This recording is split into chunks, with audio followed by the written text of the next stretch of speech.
Operation Takeover is what we call our plan, and we affirmed our recognition of 7 spheres of human life as control channels with which we can continually succeed in subverting the purpose of the Holy One on the planet Earth. The first sphere, as suggested by Sotha, the Prince of South America, is politics. He advocated that we should demonstrate our craziness by launching a system of government that would allow every human to indulge in liberty and freedom that can dislodge the viruses of discipline, which is the strength of society as we all know. This will aid to remove far from humans the sense of morality, turning their values to godless activities.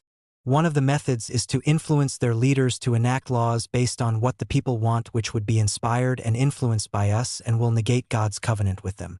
Democracy, coined from the phrase, demonstration of our craziness, will be championed by the new nations that will lead others in the new civilization, which we labeled the New World Order. We shall strengthen the nations to forcefully conquer others that oppose the crusade of our missions. The second sphere is what connects humans to the Godhead. Azra, the Prince of Asia, suggested that the threads of faith that links every human to the source designed by God for them must be weakened, so that their individual vibration and aura would be enveloped with ours. The process of raising their levels of vibration through the preaching of the truth as admonished by God will be effected by influencing them to interpret the words of the truth as contained in the Holy Book in distorted ways, leading to differences in beliefs. This shall cause them to have different denominations of the church. The differences in the church are the tools we require to widen their narrow path of life to our own broad ways, where we can increase the level of pride, ego, lust, covetousness of the so-called church leaders as the disintegration mechanism, and they shall call it modern religion.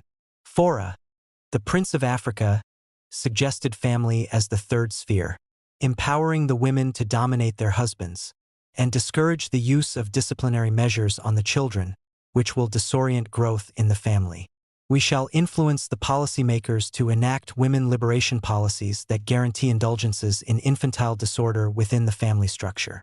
Advocacy groups that will profit immensely in creating enabling social instruments in the societies for children to lose sight of their covenants with God in their adolescence will be established.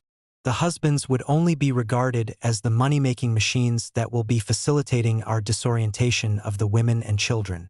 Parents that take to our general ways will be generously rewarded for their little efforts, greater results, disorientation of their societies.